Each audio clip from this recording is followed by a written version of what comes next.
Hello friends, आज के video में हम एक्सप्लोर करेंगे React.memo को। हम जानेंगे कि ये React.memo है क्या, कब हमें React.memo को यूज करना चाहिए और कब हमें React.memo को अवॉइड करना चाहिए। सो विदाउट वेस्टिंग टाइम चलिए शुरू करते हैं। यहाँ पर हमारे पास सिंपली एक कंपोनेंट है, ऐप कंपोनेंट। इस कंपोनेंट के अंदर हमारे पास एक स्टेट वेरिएबल है और एक फंक्शन है हैंडल इंक्रीज, जो कि सिंपली इस स्टेट को +1 कर रहा है। नेक्स्ट हमारे पास एक बटन है, इस बटन की क्लिक पे हमने सिंपली हैंडल इंक्रीज फंक्शन को कॉल किया है और हमारे पास एक चाइल्ड कंपोनेंट है। इस चाइल्ड कंपोनेंट में सिंपली एक कंसोल लॉग एडेड है और सिंपली हमने एक h1 टैग को रेंडर करा के रखा है। नेक्स्ट अभी मैं ब्राउजर में जाके अगर इस काउंट बटन पे क्लिक करूंगा तो मेरी ये काउंट स्टेट अपडेट होगी। जैसे कि आप यहाँ पर देख रहे हो मेरी काउंट स्टेट अपडेट हो रही है, बट स्टेट अपडेट होने के साथ साथ एक और इंटरेस्टिंग चीज हो रही है। उस इंटरेस्टिंग चीज को देखने के लिए मैं सिंपली यहाँ पर अपने कंसोल पैनल को ओपन कर लेता हूँ और अब अगर मैं इस काउंट बटन पे क्लिक करूंगा तो आप देखोगे कि जो मेरा चाइल्ड कंपोनेंट है वो बार बार री रेंडर हो रहा है, जबकि मैंने कोई प्रॉप अपने इस चाइल्ड कंपोनेंट में पास नहीं किया है। सो बेसिकली रिएक्ट इसी तरह से वर्क करता है। अगर पेरेंट कंपोनेंट में कोई भी स्टेट चेंज होती है तो react by default child component को भी री रेंडर कर देता है। अब ये कंप्लीटली नॉर्मल है, बट ये प्रॉब्लमेटिक तब हो जाता है जब हमारे चाइल्ड कंपोनेंट में कोई हैवी कंप्यूटेशनल लॉजिक लिखा हो या फिर मेरे चाइल्ड कंपोनेंट में बहुत सारे डॉम एलिमेंट्स एडेड हो। सो रिएक्ट हमें एक HOC प्रोवाइड करता है जिसका यूज करके हम एक कंपोनेंट को मेमोराइज कर सकते हैं। अब इस HOC का मतलब होता है हायर ऑर्डर कंपोनेंट, एक ऐसा कंपोनेंट जो किसी दूसरे कंपोनेंट को एज अ इनपुट रिसीव करे और आउटपुट में हमें एक नया कंपोनेंट दे विथ सम एडिशनल फंक्शनैलिटीज। इस HOC के बारे में मैंने एक कंप्लीट वीडियो बना के रखा है जिसका लिंक मैं डिस्क्रिप्शन में ऐड कर दूंगा, आप वहां पर जाके चेक कर सकते हो। सो अब अपनी प्रॉब्लम में वापस आते हैं। मैं सिंपली अपने इस रिएक्ट कंपोनेंट में मेमो HOC को इंपोर्ट कर लेता हूं। ये मेमो HOC सिंपली हमें रिएक्ट पैकेज में ही मिल जाता है। अब देखते हैं कैसे हम इस मेमो HOC को यूज कर सकते हैं। उसके लिए मैं थोड़ा नीचे स्क्रॉल करता हूं। अब ये जो HOC है ये एक कंपोनेंट को एज अ इनपुट रिसीव करता है। सो मैं सिंपली यहाँ पर एक वेरिएबल क्रिएट कर लेता हूँ, इसे मैं नाम देता हूँ मेमोराइज्ड चाइल्ड और यहाँ पर मैं अपने मेमो HOC को लिखता हूं। ये सिंपली एक फंक्शन कॉल जैसा ही होता है और सिंपली यहां पर मैं अपने चाइल्ड कंपोनेंट को पास कर देता हूं और ये जो मेरी फंक्शन कॉल है ये मुझे एक नया कंपोनेंट रिटर्न करके देगी। अब मैं इस कंपोनेंट को यूज करूंगा अपने ओरिजिनल कंपोनेंट की जगह। सो सिंपली मैं इस मेमोराइज्ड चाइल्ड को अपने चाइल्ड कंपोनेंट की जगह रिप्लेस कर देता हूं। ऐसा करके जब मैं कोड को सेव करूंगा और ब्राउजर को मैं रिफ्रेश करूंगा, अभी अगर मैं इस काउंट बटन पे क्लिक करूं मेरी स्टेट अपडेट होगी, बट मेरा चाइल्ड कंपोनेंट बार बार री रेंडर नहीं होगा। सो यहां पर हमने React.memo का यूज करके अपने चाइल्ड कंपोनेंट को इजीली मेमोराइज कर लिया है।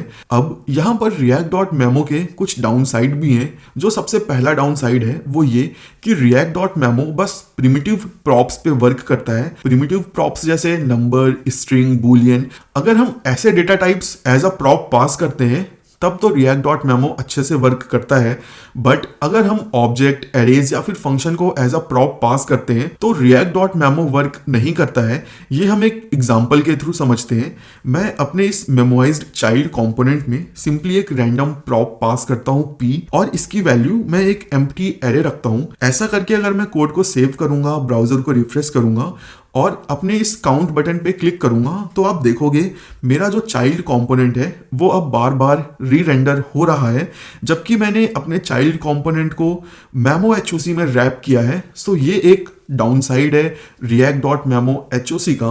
अब इस डाउन साइड से बचने के लिए रिएक्ट ने हमें एक दूसरा तरीका दिया है। ये जो मेमो HOC है इसमें हम जो सेकंड आर्ग्यूमेंट है वो एक हम फंक्शन पास कर सकते हैं और इस फंक्शन की रिस्पॉन्सिबिलिटी है ये चेक करना कि जो नेक्स्ट प्रॉप्स हैं और जो प्रीवियस प्रॉप्स हैं वो आपस में डिफरेंट हैं या नहीं। जब भी मेरा ये कॉल बैक फंक्शन कॉल होगा मुझे इस फंक्शन में दो चीजें मिलेंगी। एक तो मुझे मिलेगा नेक्स्ट प्रॉप्स और जो दूसरी चीज मुझे मिलेगी वो मुझे मिलेगी प्रीवियस प्रॉप्स। अब यहां पर मुझे चेक करना है क्या नेक्स्ट प्रॉप्स और प्रीवियस प्रॉप्स सेम है। अभी के लिए मैं सिंपली यहां पे हार्ड कोडेड रिटर्न ट्रू कर देता हूं। दैट मीन्स कि ये दोनों प्रॉप्स सेम है आप कंपोनेंट को री रेंडर मत करो। ऐसा करके अगर मैं कोड को सेव करूंगा, ब्राउजर को रिफ्रेश करूंगा और अभी अगर मैं इस काउंट बटन पे क्लिक करूंगा तो आप देखोगे मेरा कंपोनेंट बार बार री रेंडर नहीं हो रहा है।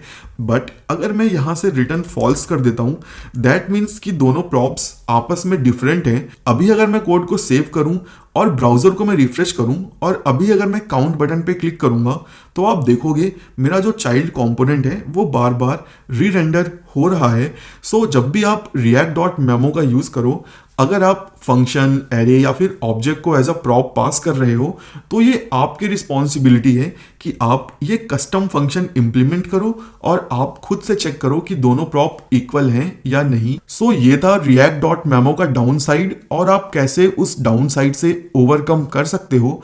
अब सवाल ये उठता है कि कब आपको react.memo यूज करना चाहिए। सो कई लोग अपने हर कंपोनेंट को react.memo में रैप कर देते हैं। अब ऐसा करने से कोई डिसएडवांटेज नहीं होगा, बट आपको कोई एडवांटेज भी नहीं होगा, बिकॉज हम मोस्टली हर कंपोनेंट में अरेज ऑब्जेक्ट को एज अ प्रॉप पास करते हैं और जब हम ऐसा करते हैं तो react.memo का यूजलेस हो जाता है। वहां पर react.memo कोई भी पर्पस सॉल्व नहीं करता है। सो react.memo हमें तब यूज करना चाहिए जब हमारे कंपोनेंट में कोई हैवी कंप्यूटेशनल लॉजिक लिखा हो या फिर हमारे कंपोनेंट में कई सारे डॉम नोड्स हो और हमारा कंपोनेंट सेम प्रॉप के लिए बार बार री रेंडर हो रहा हो। फॉर एग्जाम्पल यहां पर अगर मैं इस काउंट स्टेट को एज अ प्रॉप पास करूं अपने इस मेमोराइज्ड चाइल्ड कंपोनेंट में और मेरे इस पेरेंट कंपोनेंट में कोई दूसरी स्टेट हो काउंट 2 और सेट काउंट 2, और इस केस में क्या होगा, अगर मेरा ये काउंट 2 स्टेट चेंज होगी तो उस केस में मेरा मेमोराइज्ड चाइल्ड कंपोनेंट अननेसेसरी री रेंडर होगा। सो इस केस में मैं सिंपली मेमोराइज्ड चाइल्ड को मेमो में रैप कर सकता हूं बिकॉज यहां पे मैं प्रिमिटिव प्रॉप भेज रहा हूं। सो रिएक्ट रेकमेंड करता है कि आप अननेसेसरी अपने कंपोनेंट को मेमो में रैप मत करो। आप तभी मेमो में रैप करो जब आपने प्रॉपर प्रोफाइलिंग की है और आपको पता है कि मेमो में रैप करने के बाद आपको क्या बेनिफिट मिल रहा है। और अगर मैं यूज केसेस की बात करूं तो आप ऐसे समझ लो, एक टूल टिप कंपोनेंट जो मैंने अपने पेज में कई जगह ऐड कर रखा है और वो अननेसेसरी री रेंडर हो रहा है, तो मैं अपने टूल टिप कंपोनेंट को react.memo में रैप कर सकता हूं। और दूसरा यूज केस जैसे एक टेक्स्ट कंपोनेंट जो कि मैंने अपने पूरी एप्लीकेशन में हर जगह ऐड कर रखा है और नॉर्मली टेक्स्ट कंपोनेंट को हम यूज करते हैं एक नॉर्मल टेक्स्ट को शो करने के लिए। सो कई बार क्या होता है कि मेरे एक कंपोनेंट में कई सारे टेक्स्ट कंपोनेंट होते हैं, तो उस केस में हम अपने उस टेक्स्ट कंपोनेंट को react.memo में रैप कर सकते हैं। सो ये थी कुछ बातें react.memo HOC के बारे में। लेट मी नो इन कमेंट्स अगर अभी भी आपको कोई डाउट है react.memo के ऊपर।